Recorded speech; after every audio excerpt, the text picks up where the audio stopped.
Welcome to the best gambling show on the internet. We're here right after the Commanders upset the Buccaneers. That was a really good game. Let's start with Saturday because we're still waiting for some spreads to come in. Texans Chargers.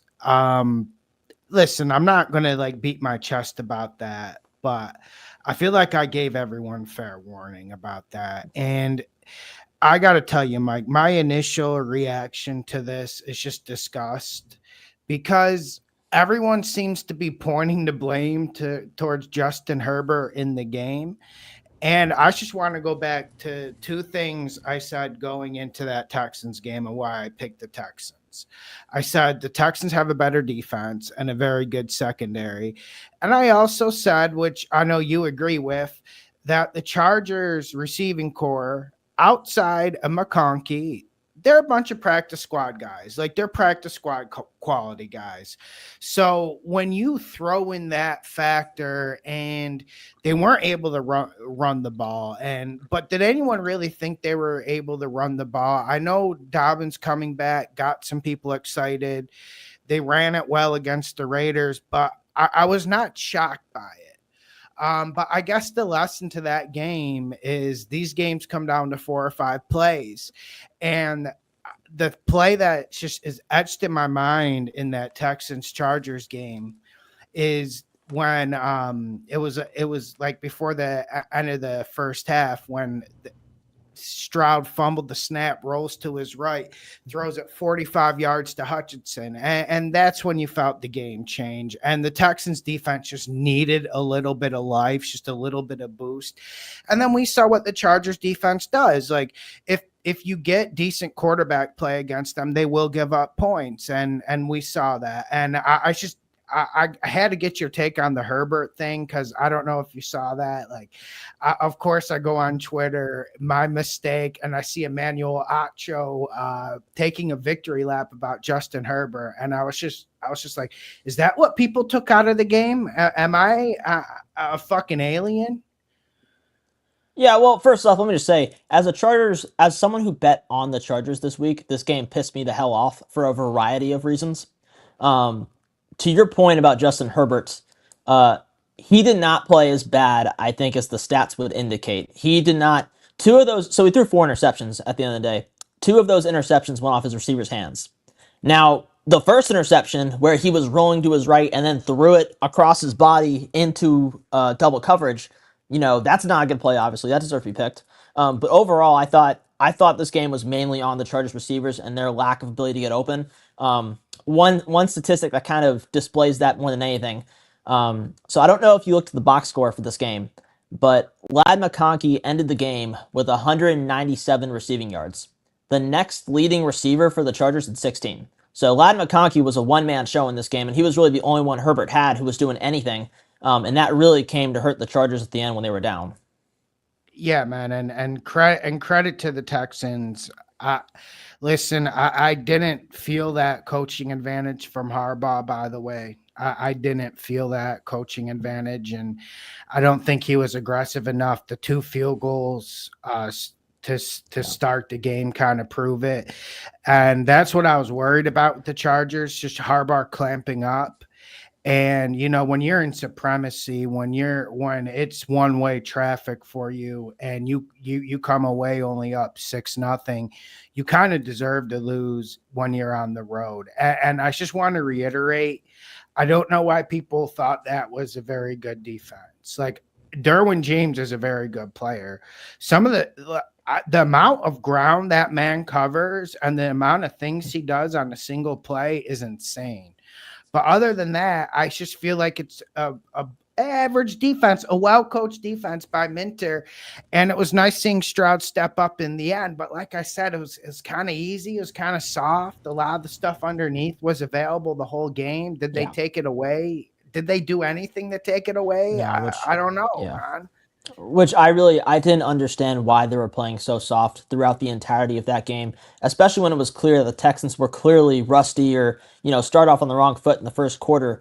And then they started playing off like pretty much for the rest of the game. And at that point, it basically let Stroud get into a groove. And once he hit his groove, there was no stopping him. There's no doubt this was a great CJ Stroud performance. Like, I know I've hated on Stroud a good amount this year, and for good reason. But after the first quarter, he was awesome. No question about it. Yeah, and let's get to the Ravens Steelers game real quick, man. I hate to do it again, but that Steelers team's overrated. And No. that defense has been very disappointing. Like, I can pick on Russ Wilson all day. And I felt like the change needed to be made if they were going to have any sort of prayer in that game. But that defense was absolutely pathetic. And I thought maybe I was being harsh on Watt. And then I saw he hasn't had like a tackle since Christmas Day.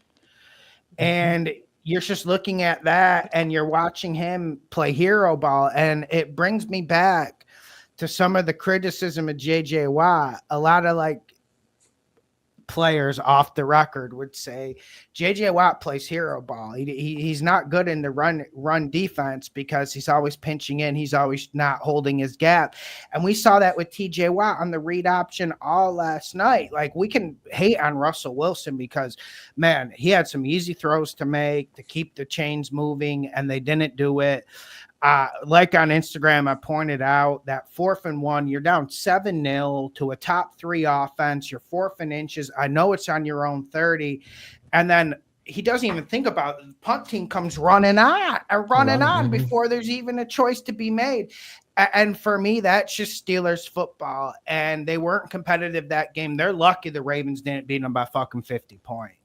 Yeah, they should have. They definitely should have. And the Steelers did try to make a comeback attempt in the second half, and they almost covered, actually, but it just wasn't enough to even come close to the Ravens. I have to say, though, this was a very entertaining football game, like for a blowout. Like for a relative blowout, I very much enjoyed this game. Both sides were playing incredibly physical, despite that it didn't really lead anything for Pittsburgh. It felt like players were hitting for fun, like just going out and hitting at every opportunity they got. And that's not something you see a whole lot in the NFL, so I definitely enjoyed that aspect of it. On the Steelers, I don't know how you feel about this, but I feel like they're in like the worst position you can be in as a professional football team because you're good enough. You're a regular season merchant that can win enough games to make the playoffs, but then you never do anything when you get there because you don't have a top tier passing offense. Yeah. And honestly, man, I can't see them having the gumption to make another move. Like, I felt like they were churning a little bit. I didn't think they would be great this year, but I felt like they were churning at least a little bit of a corner. They were going to try some new shit once they brought in Fields and Russell Wilson. Obviously, I didn't like the Russell Wilson pickup, but I mean, that didn't turn out as bad as I thought. Let's be honest about it. But can you see them like going after Rodgers or doing anything crazy or getting Jameis? Like, I can't see it. I just feel like they're in a rut, man. Like, they're like that 30-year-old marriage, you know, and they're just in a rut. They're staying together to stay together. It's working. The bills are paid. There's cars in the driveway. There's groceries in the kitchen, full bellies. Defense, everyone's paid on that defense. Is it performing like a top 5 defense? No, not really. And then, like, you know, I want to dunk on Russell Wilson, but then again, I was looking at like their salary cap the other day.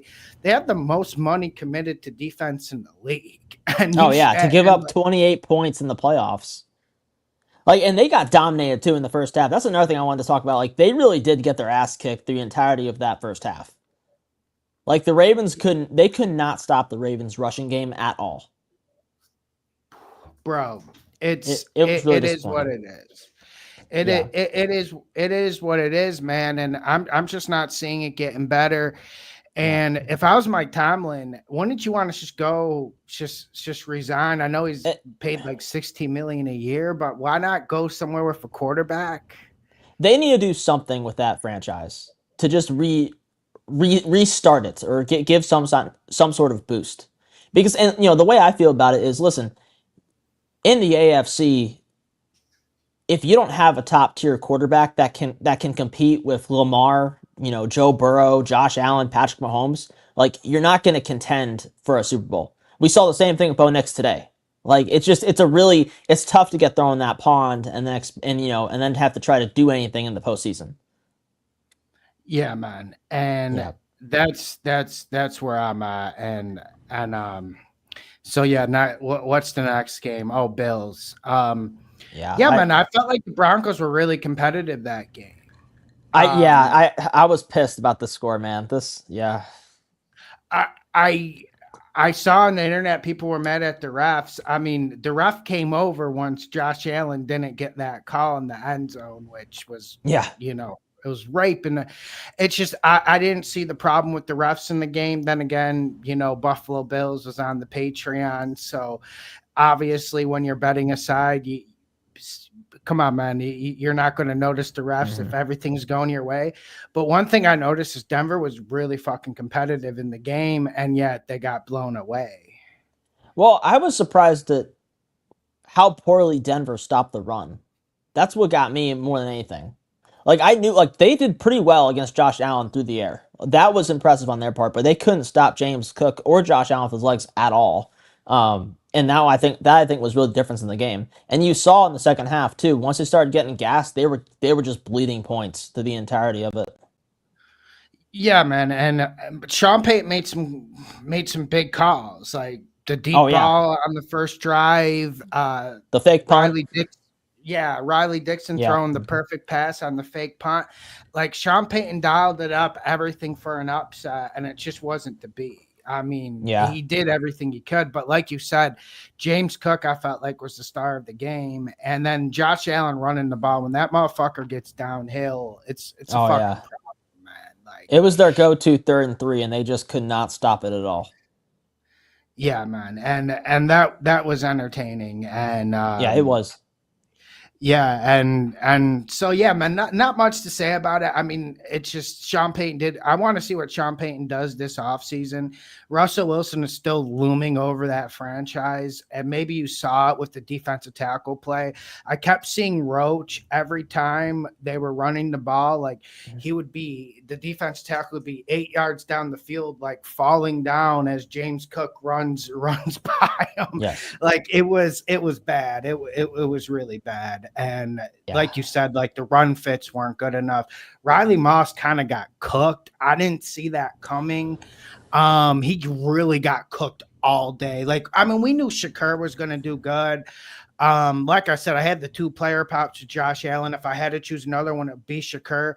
But I thought like Riley Moss would do better in the middle of the field. I guess that would be my only complaint. As for Bo Nix, bro, like it is what it is when there's only Cortland Sutton to throw to. We got to be realistic. It's kind of the same thing with the Chargers. Yeah, you can cover this shit up when you're in the regular season, but I mean, dogs, you need dogs at this. I don't mean to nitpick on Bo Nix, but there were some plays there to be made. I felt like there were some overthrows that he had that, like, I felt like if they had just hit on one of them, it could have changed the game and really given Denver some momentum. And the problem with the Broncos too in that game, their defense was getting gashed for the entire first half on the ground, and then Denver after their first touchdown essentially just went 3 and out the rest of the half. So they left their defense out to dry, and their defense somehow was keeping them in it going into halftime. And then we get to the second half, and their defense is dead gas, and now Buffalo's running away with it. Yeah, so Mike, it was just the script did not go their way.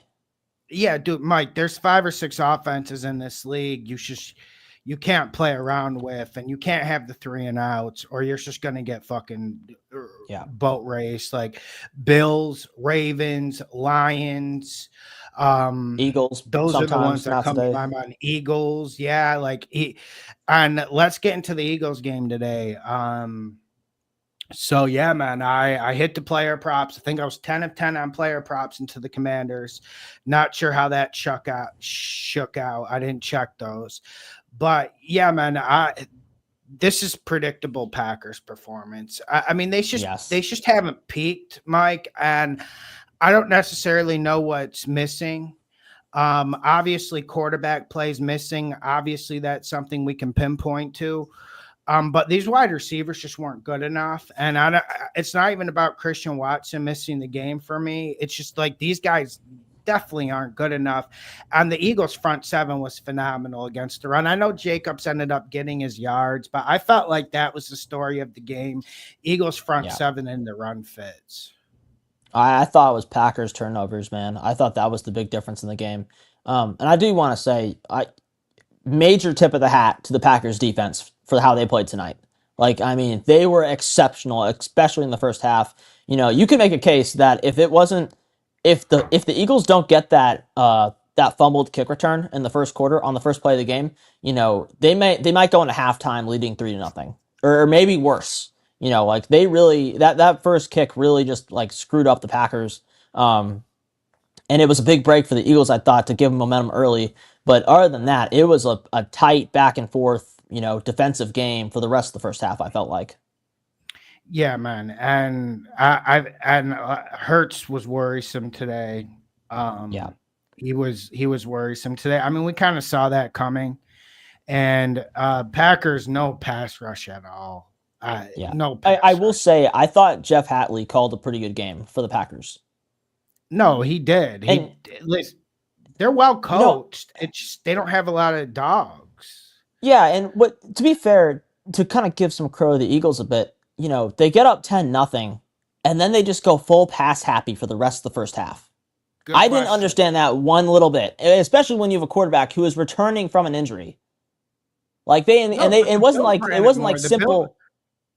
Yeah, it wasn't like they were calling like simple screens either. They were throwing legit, like, you know, mesh plays, you know, dagger plays, things like that make a quarterback read the defense, things that Jalen Hurts hasn't done in weeks.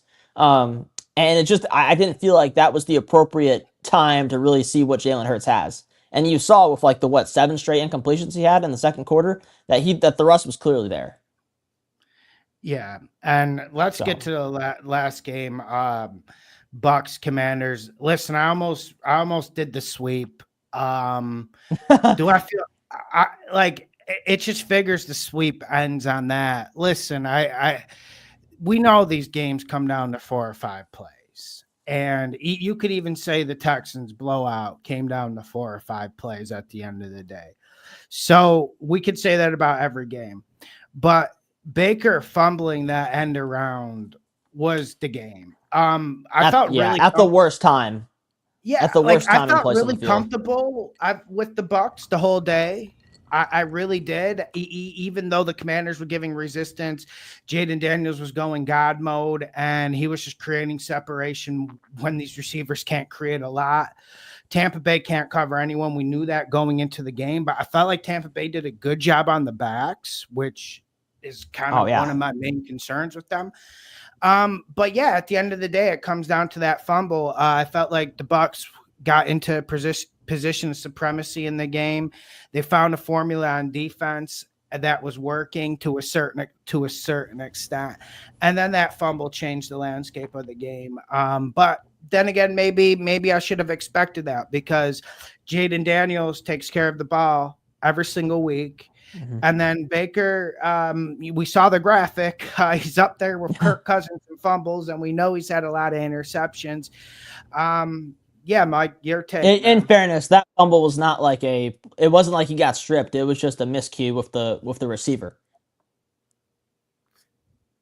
Yeah, I just feel like it was just terrible luck at the worst time. Like they were flowing, and Bucky Irvin was getting going. I mean, if I had to nitpick Liam Cohen's play selection, I mean, there was a time in that like first quarter to second quarter where they didn't fucking run it at all, and you're like, I was on the opposite. There was a point where Baker was averaging like 10 yards a pass almost, and they weren't throwing it. They were running it on first and second downs constantly. Like, and I'm just like, what are you doing? Close this game out and throw the ball. Yeah, man. And it was a really good game. And it was. And I have to say, like, I know Tampa's defense gave up a good amount of points, but I thought they were spectacular in this one. I don't know how you felt about that. But they were technically sound. I mean, Jay and Daniels, like, you know, averaged like 3.5 yards a carry. Like, so they kept him in check. They did a pretty good job on Scary Terry. I know we've crapped on Todd Bowles this year, but I thought he called a phenomenal ball game. The fact that Terry McLaurin didn't do more damage to them with their backup corners in was quite the achievement, in my opinion. They just couldn't get off the Kind field of on third down. better. They kind of Yeah, played like better. They got they, it. yeah, they just couldn't get off the field on third down though, and I felt like that's what really killed them. Yeah, man. Jaden Daniels masterclass. Yeah, mhm. That was a fun game, and then and here's what surprised me. Like I felt like the Bucs would stop Brian Robinson completely, and they did. And the no names were in like 2nd and 8, 2nd and 11 the whole game, and yet they kept moving. So felt like they got the better quarterback play, and if you get that in this spot, you're gonna win. I also loved how I know it. I didn't see this coming, but I didn't expect Dan Quinn to be anywhere near as aggressive as he was. It He's felt like been every aggressive time. this year. I know, but it felt like every time the Commanders got to the red zone and it got to 4th and 2, he was going for it. I think it was Even the right when call. It was very Dan Campbell-esque performance. Dude, I love Dan Quinn's vibe this year. I didn't think he would be this way, and that defense actually attacks. Now it's tough to attack against the Bucs because you have to worry about your run fits and you have to worry about getting burnt. But I really like how they attack, and they do a lot of shit on defense. That's one thing with Dan Quinn that we didn't used to see. So credit to him, man. And Cliff Kingsbury called a good game. Like, let's be honest. He did. Yes, he did. Let's be honest. There was a 6-7 week period once we got past week 9 where, man, he was drying up a little bit, and maybe it was because Eckler missed some games, but the bag was getting a little bit empty, and we saw some good play calling from him. I like him. No, I'm with you, and just like I said about Todd Bowles calling a good game, it seemed like every time third down came around, he had an answer. So Cliff Kingsbury definitely earned his props for this one. Yeah, and I think he should stay there because we saw that rumor today where the Bears and Saints want him. I don't think anyone's going to hire him. Yeah, I don't think anyone's going to hire him. I don't think the Bears would, but I don't think the Saints are in a good leverage position. But if I'm Cliff Kingsbury, I'm staying there. I mean, the vibes of the Commanders have been great the whole year, and that's all Dan Quinn. And also, Daniels, dude is so calm. And maybe he was calmer than Baker today, and that's why Baker's going home to watch with us. Yeah. Man. Yeah, with you there. All right. I'm curious to see what Kingsbury does next week against Detroit. Yeah, well, that's a game. Yeah, that's a game. Well, we don't have that spread yet, at least not that I've seen. I'll check again. But that's a game where it's going to be a shootout. You're going to have to score. You're going to have to go blow for blow. What kind of stuff is Kingsbury going to draw up in that situation? It's going to have to drop some good shit. Yeah. I don't have that spread yet, by the way. I'm going to check again real quick. Yeah. But do you want to start with Texans and Chiefs? Yeah, Texans at Chiefs. I haven't looked at these, so I'm staying true to it. Yeah. I think they're going to go Texans plus 5.5. It is Texans plus 7.5. Lean Texans here. Yeah, I agree. I think we have to think about this, though. I'm not going to commit to it because this definitely needs a sleep. The problem is with a sleep on this, that it'll go down to 6.5 tomorrow, and then we'll be out of it. Yeah, that's the problem. Then I was going to say, Chiefs always have a lot of bettors, and it always seems to go against them. Once the opening lines, people start putting money on the Chiefs. Man, I guess it's this. We saw the Chiefs offense get reignited because maybe they're waking up, maybe they're emptying the bag, and then Hollywood Brown plays a factor. But I guess it's kind of the same thing, the same rationale I used against the Chargers. I like this Texan secondary. But one thing that was really concerning in the first matchup, and I think I said it to you as well, I was really concerned, by the lack of Will Anderson and Danielle Hunter. And that was one thing I just didn't get. And I felt like they had great matchups against the bookends of the Chiefs. So, yeah, a slight lean Texans, but obviously we have to think about this. This isn't like one to put in now. Yeah, I think fundamentals say go with Texans with that 7.5 or 8. The other thing to think about too in this game, the Chiefs, when this game starts, will not have played football with their starters in 25 days. That has to play some sort of factor in terms of rust. It always does, And It always yeah, does. and I think if you're the Texans, this is a game where you absolutely have to take command early. Get up to a 10-0, 7-0 lead, put the pressure on the Chiefs, and make it so they're in obvious passing situations so your edge rushers and your secondary can get going. You can't do what you get against the Chargers and have a quarter where you just do not play offense. That will not work in this game. And if they do that again, they will lose this game by more than 7 points. Yeah, and Mike, now Chiefs secondary has gotten a little bit better. They have gotten a little bit healthier. But I do think there's avenues if Stroud even plays decent. Yeah. But yeah, man, let me just type something real quick because so pretty much 7.5, 8 on bet 365, everyone's saying. So okay. I was off. I kind of have to bet it with the spread, I guessed. Because I was talking to Coop the other day, and I was like, Coop, like, I don't think we're going to get anything too scrumptious here. I think we're going to get like +6 at most. I'm kind of surprised by this. Mm-hmm. Especially with recency bias. They just, how everyone is. Like, everyone's emotional because a lot of people have the Chargers ticket. Let's be honest. Like, I saw a lot of emotional people on the internet, and I get it. No one likes losing a bet. But yeah, like, I just think we're going to get a lot of emotional people, but that's why I'm so surprised to open at +8.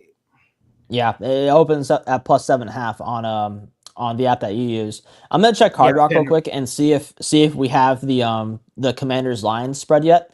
I'm very curious to see what that is. But I can give you the next game if you want.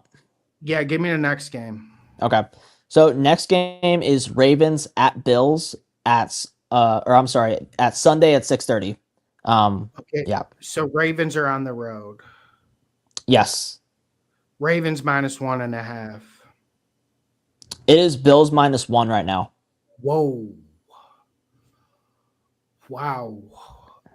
I have to think about this because not trying to cop out, Mike, but there's multiple game flows that can happen here. Because one thing I agree. With the money pick on the Eagles-Packers, like, listen, if you say Eagles-Packers regular season, you're going to go fucking over 9 times out of 10, right? Regardless. Oh, yeah, for sure.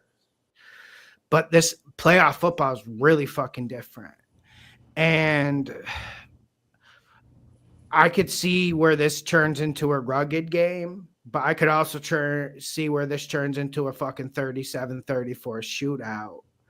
And that's what makes this game so complicated. If it's a rugged game, give me the fucking Ravens. If it turns into a shootout, fuck, man, I think I would take my chance with Josh Allen. But that's what I have to decide. I have to think about what type of game it's going to be. Yeah. Does the first time the Ravens and Bills played where the Ravens won like 35-10 and just ran all over them, how much of a factor does this play in this game? Well, I think that's why my initial reaction was Ravens' favorite on the spread. Yeah, the way I look at it, it's like, listen, you can make adjustments in a lot of ways in football games. You can't really adjust to a team that's bigger and stronger than you pushing you around a whole lot. There's not a lot you can do about that besides, unless you want to say, okay, you can stack the box a little more. But at the end of the day, going in that game, if it's our 5 linemen versus your 7 defenders and we win that battle, like, that is a huge advantage for the Ravens. And that's very replicable. Bills do not like bringing an 8-man down in the box. But one thing... No, they don't. Which is strange because Hamlin is a fucking banger. Yeah, he's a decent box safety. He's a fucking banger. And you bring him down, It would make sense. Why not? It's like, why and not? you need that, and he would be like the perfect guy to like be the spy on Lamar Jackson too. Yeah, because you got Milano, but I think I would prefer to free up Hamlin. And then it just makes you wonder, okay, Zay Flowers, he's probably going to play this game. Obviously, you worry I hope about so. that hitting you deep. But don't you have to give up something? Because like you said, the toughest thing to defend against is when a team is just laying on you and fucking Derrick Henry's coming at you downhill 25 times a game. That works in 1940. That fucking works in 2025. Like, it's always going to work. And I would much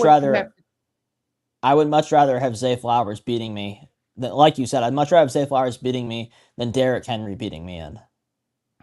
Like if I'm a defense and I gotta pick a way to die, I'm going out with the Zay Flowers 70-yard touchdown.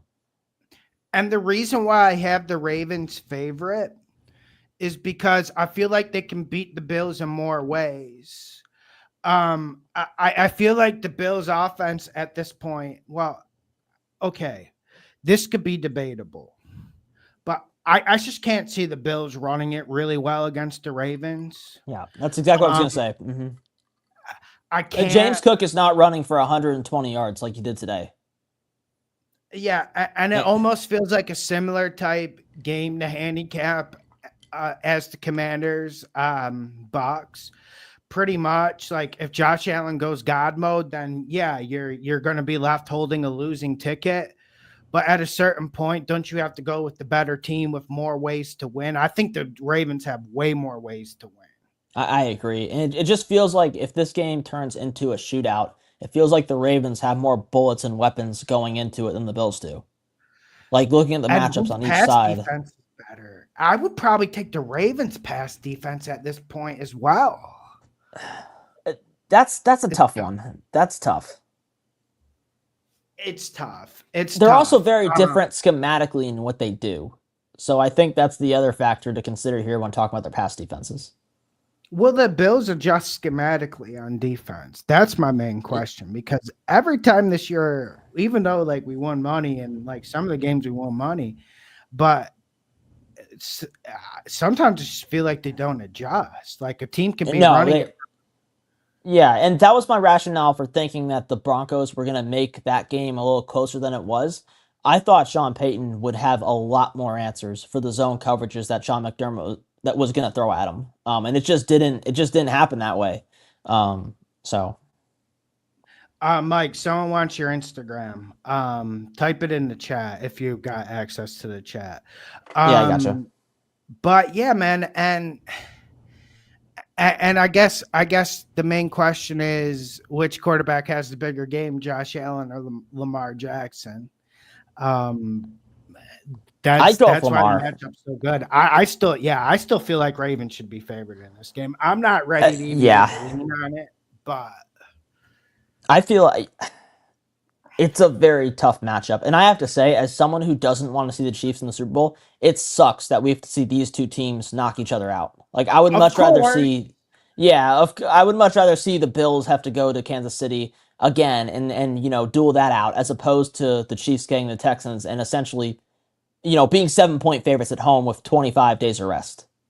Yeah, and it's like I've been saying the whole year, it has to be the Ravens' year. I'm not trying to be melodramatic and be like, oh, the window's going to be closed, but at a certain point, it has to be closed. Yeah. And if not this year, when? And now their defense is starting to uptick in performance. But like you said, it's just credit to the Chiefs. Okay, they did what they needed to do with a little bit of help. I don't want to be like a college football. A little bit of help. Yeah, I know, but they need help. Okay, the fucking Panthers. Okay, but I don't want to be like a college football fan, because I feel like the only thing we cry about is Chiefs getting the rub of the green. But really, man, I would hate to see the Bills or Ravens miss out on a Super Bowl opportunity. I feel like these two teams deserve it, and these two quarterbacks deserve it. No, Chiefs are vulnerable as fuck, but yeah, Yeah, it really sucks that we have to see one of those juggernauts go out to a team that's not the Chiefs. Like, Yeah. ideally, in an ideal world, I would like the Chiefs to have to beat both these teams to get to the Super Bowl. But that's just not the way the NFL works, unfortunately. No.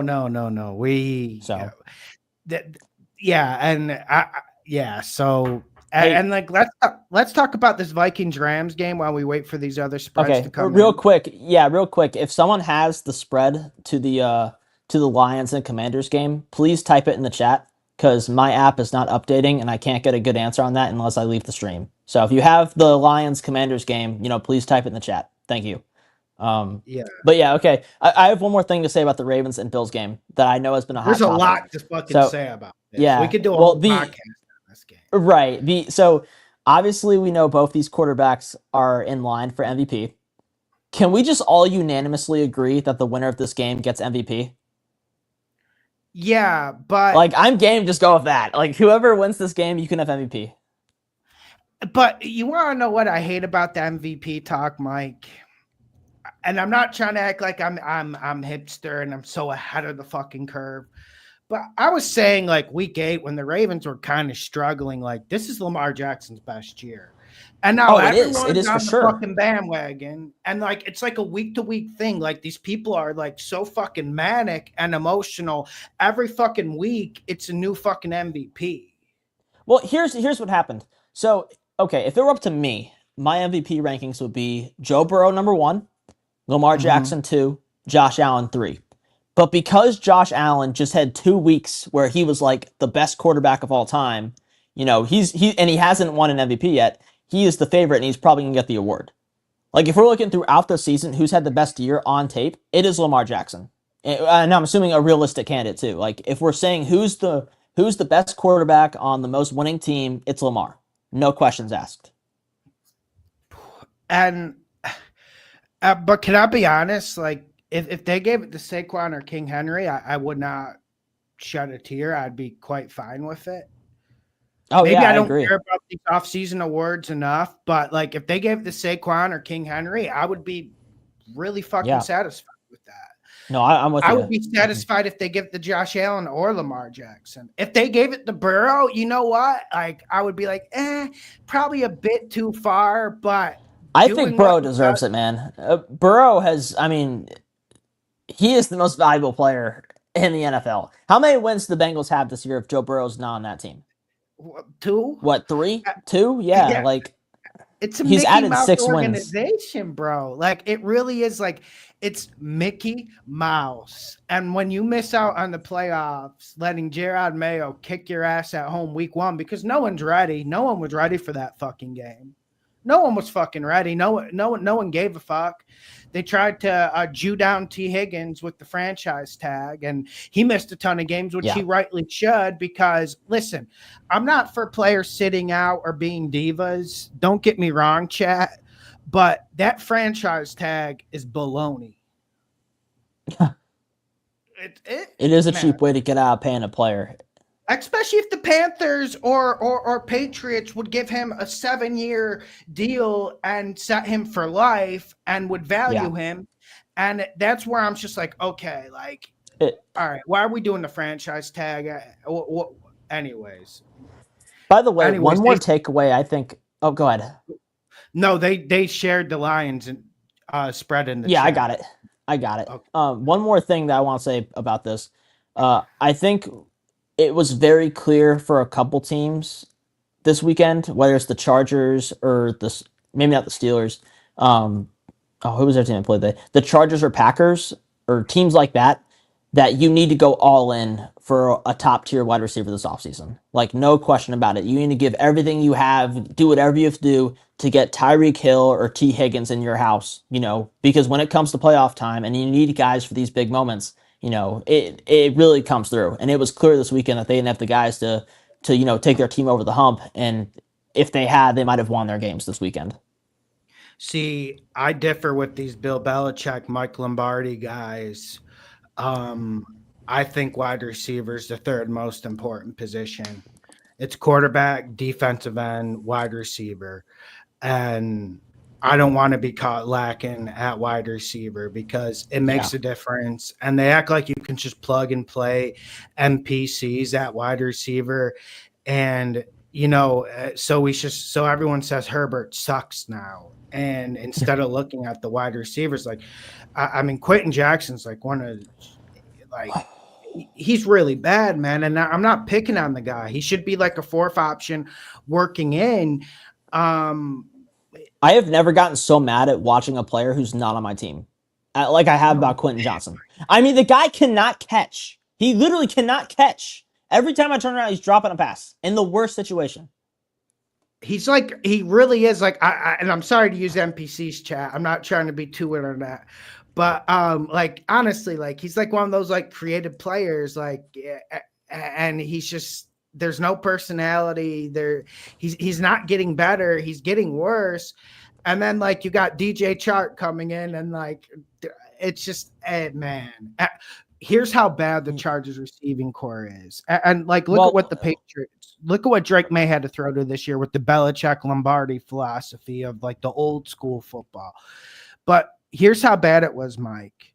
There was one game we were betting the Chargers late in the year, and I checked the injury report, and I was like, when I saw Jalen Reagor was out, I was like, oh shoot, Jalen Reagor. That's when you know it's bad. Okay. Like I'm like, I think it's bad. I think it's bad when your rookie slot receiver has 197 of your 233 passing yards. I feel like that's a pretty good indicator that your receiving core sucks. Bro, like seriously, have you ever seen a split like that? Like 80 yards. He's just high pointed that shit. Like, and look. You can't. Nothing against Ladd McConkey, but nothing against Ladd McConkey, he's a beast. But if we're being honest, Ladd McConkey is not a number one receiver. He's really not. But he took over the game and was a one-man wrecking crew. You know, the Texans were doing everything they could to stop him, and they just couldn't. Like, I think it wasn't the 3rd and 26 play where he took it in for a touchdown, but there was another 3rd and long conversion he had where McConkey had like Stingley on him and then 2 defenders like bracketing him in the middle of the field. He essentially was getting triple teamed, and he still connected. Like, it was insane what McConkey was doing. And like, listen, I think Surtain's better than Stingley, okay?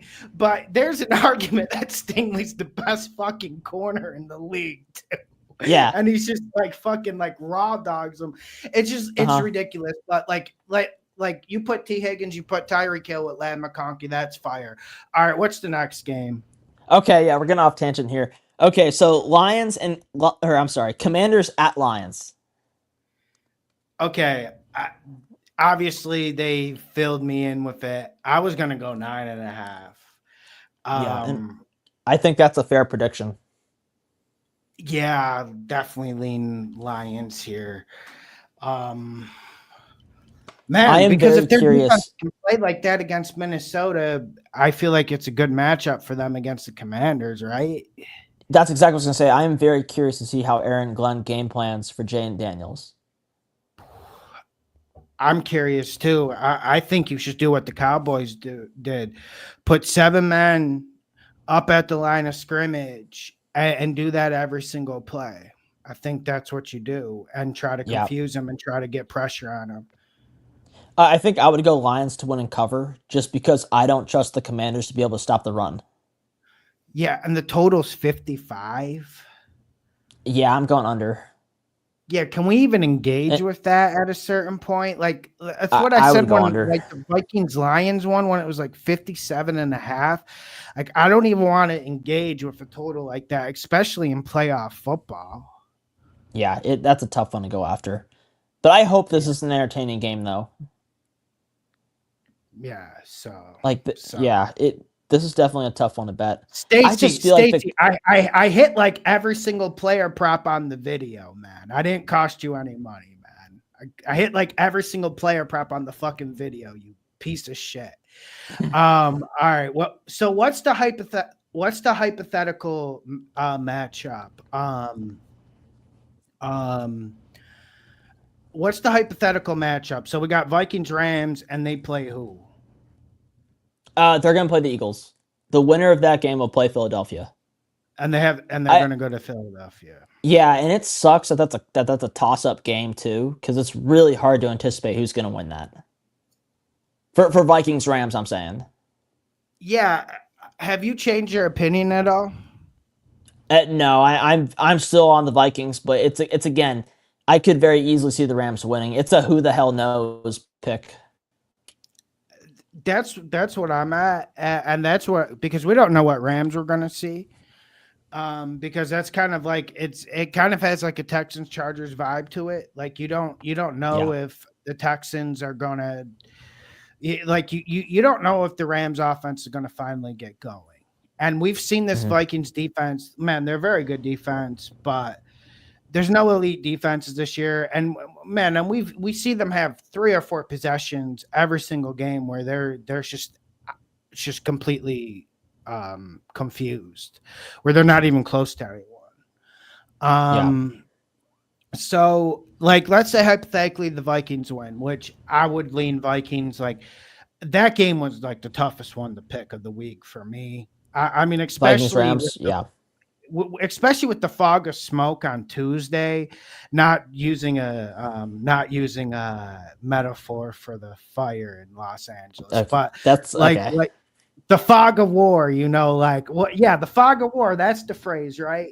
After watching the Vikings get to the 5-yard line like 5 fucking times and not get a touchdown, that was really tough to pick that game. But it being in Zona, I mean, it makes me feel more confident on the Vikings. No, I'm with you. I think the Vikings are going to win. But honestly, I'm taking my toys and going home. I'm not betting that game tomorrow. I'm watching it. It's just there's a lot of factors that we just don't know about that game. We don't know how Sam Darnold is really going to look after his worst game of the year. We don't know how LA is going to react to, the whole situation of their city literally getting burned alive right now. It's just tough to answer those kind of questions, and that's why it's a do not bet for me. Yeah, I'm looking forward to it. And I don't know about you guys in the chat, but and maybe I didn't engage with the player props enough for that because I spent a lot of time on the other games. But guys, I'm not even seeing any player props in the Vikings Rams game that I want to like go after. I did a quick breeze through, but like I'm just not even seeing the game flow for the game, guys. Because I don't even know, because I don't. Okay, firstly, Vikings offensive line's been brilliant the whole year. But I also like the way this Rams defensive line is trending. And the Rams, our criticism at McVay has been warranted this whole year, but still a very good coach. We know he's going to have something in store. That's what makes it so hard to predict. I just wonder if this Rams defensive line is going to be active like they've been the whole second half of the season. They've been saving us every time we bet the Rams. We think the offense is going to be good. Everyone's healthy, and then the offense doesn't play for 3 quarters. Yeah. The other scary part of this game, too, I think, is that the last time these two teams played, the Rams offense just completely kicked Brian Flores' ass. Yeah. That was a short week, though, and Nakua thrown in. I know, but it's still something to think of. I mean, the Vikings tried everything in that game. They were playing man, they were playing zone, they were blitzing, they were not blitzing, and just nothing seemed to work in that game. It seemed like McVay was a step ahead the whole. Yeah, it seemed like McVay was a step ahead the whole time, and it just, I mean, obviously we can't use that as a direct reason as to why one team is going to win, but it certainly is in the back of your mind when you go to bet this, and that's why we're saying at the end of the day, we're not betting it. Lawson Claus, that game was scripted. I don't think it was scripted. I just think got bad luck, man. Got bad luck. Try to run the table, but you got close, but no cigar. Okay. So let's say the Vikings win. Yeah. I will go I will go Vikings plus 3.5 at the Eagles. You said minus 3.5? Plus. Okay, yeah. I think that's fair. I think +3 or +4 would make sense, somewhere in that range. And I'll tell you what, I really hope the Vikings win because I think Vikings and Eagles will be a fantastic matchup on paper. Mike, I do wonder if the Vikings could stop Saquon, because Yeah. Listen, we know what happened once that game turned into a blowout against the Lions. But when that game was competitive, I really liked the Vikings run fits. I really liked the Vikings run fits against Josh Jacobs. And Saquon's a different beast. I mean, bro, he's like a fucking cat the way he moves. No, he is. Well, and the other thing too to think about is how is Jalen Hurts going to react to the litany of misses that Brian Flores is capable of bringing. I mean, we saw it today. Jeff Hatley kind of had his number for at least a quarter. Just with some of the looks he was giving him. How is Hurts gonna be when he is facing maybe the most hyper aggressive defensive coordinator in football in Brian Flores? That's where. Yeah. And then you have on the other side of the ball, you have Jefferson and Addison going up against two of the best corners in the league this year. Like, they're fantastic matchups, that could really go either way on both sides of the ball. Yeah, and that Eagles defense finished the game against the Packers. The Vikings defense played 3 quarters both times. Both were impressive against the Packers in different ways. But that Philly defense today, Packers weren't close. They weren't close. No, and I know I gave props to the Packers defense earlier, but the Eagles defense was even more dominant, in my opinion. You mentioned earlier that there are no elite defenses in the NFL. If there's one team that I think can make a case to say they are, it's the Eagles, and I think they proved that today. And thank you, Joel, for the praise. And yeah, man, it's going to be a good game. And if the Rams were there, so I think Vegas is really high on the Rams.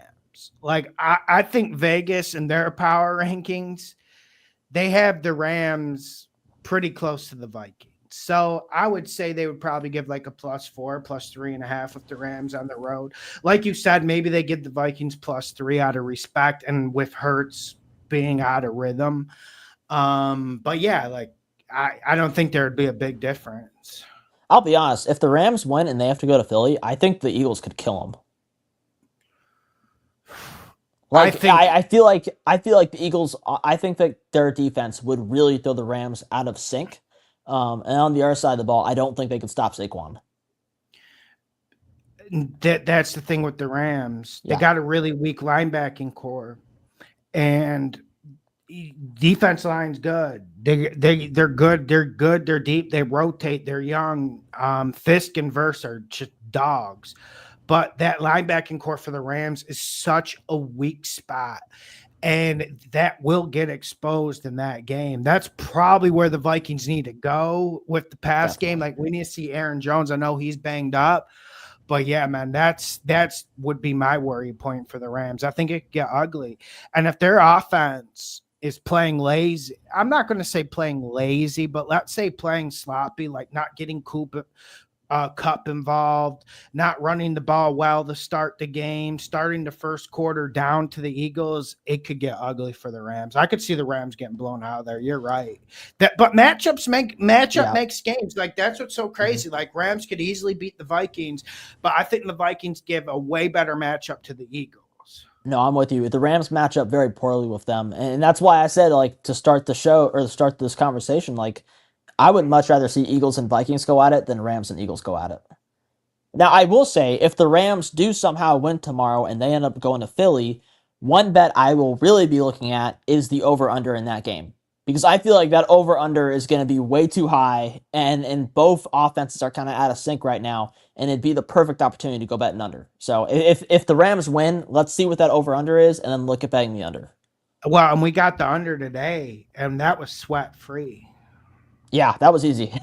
That was very easy in that game. And like, you look at that first Packers-Eagles game in Brazil, like, that shit was like, what was the over-under, like 49.5, 50? Yeah, something big. That game was weird too, because that field was so bad, and defenders were just falling all over the place. Like, that was certainly, like, people were, if there was one game that I just threw out and not used, for like evaluation and projection as to how this game would go, it was that one, because that game was so weird. It was first week of the season. The field was crap. It was in Brazil. Like, there was nothing. I just felt like there wasn't a whole lot to take out of that game. And what's the total chat? So Mike doesn't have to chat. check again. What's the total for the Bills Ravens? And what's the I can total get for that. the Chiefs Texans before we go?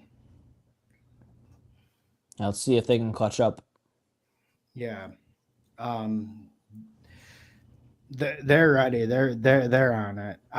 Yeah. But man, but yeah, that 55 in Lions Commanders, that's a no-go for me. That's an under. That might have to be a money pick. Yeah, I'm betting under. That's a underweight to happen. Yeah, I mean, and I worry about Daniels doing something crazy though, and just I going know, off. like he goes hero mode, and That he's has like like, so comfortable. yeah, it has the feel of being like a 30-27 divisional round classic. Okay, so here's the over-unders, and thank you, Coop. Thank you, Zach Escobar. Okay. Thank you, Tony. So 51.5 for Ravens Bills. Wow. I'll go under.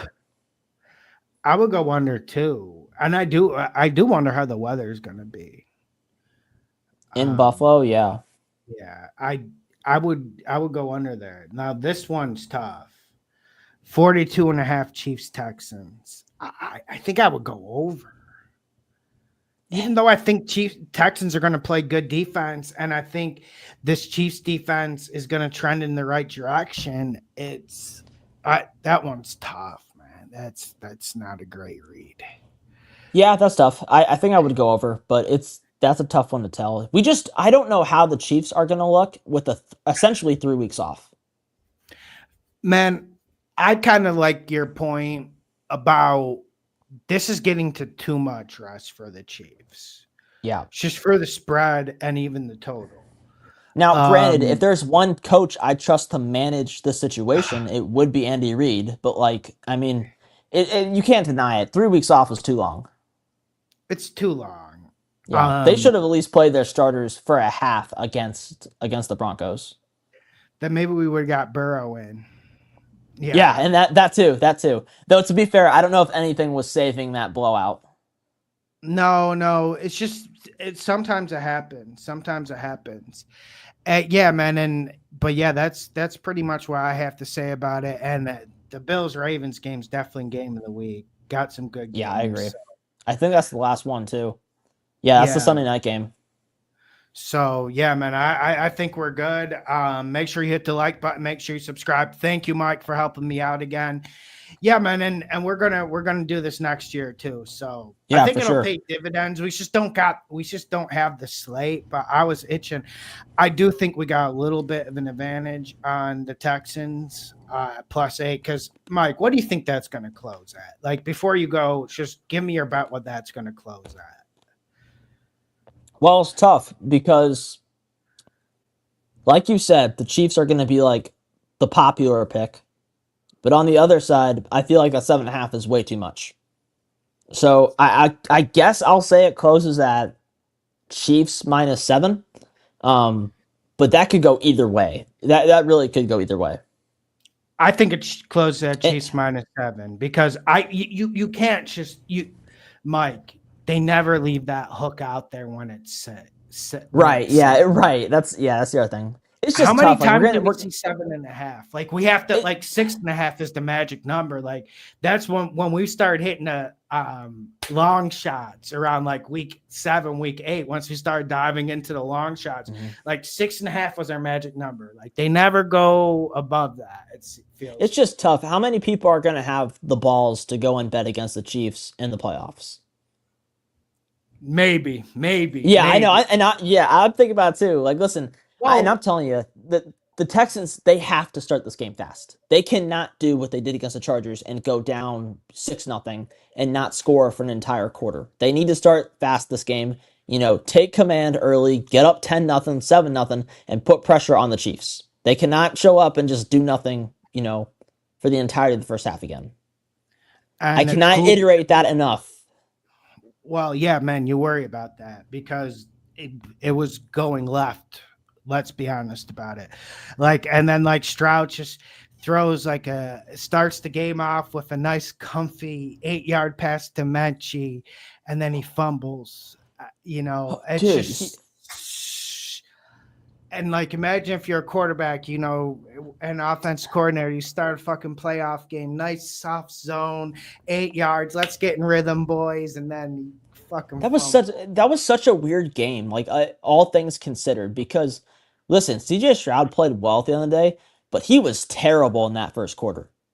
I mean, there was one pass he threw, like I think it was around the sideline, Oh where yeah, it was a dropped interception, but like there were three Chargers players closer to the ball than the nearest Texans receiver. Like when you see stuff like that, it's just like, what are you doing, man? And he threw multiple passes like that early on. Like, he turned it on in the second half, and props to him, but they were lucky the Chargers did not capitalize early and get up to a 2-score lead.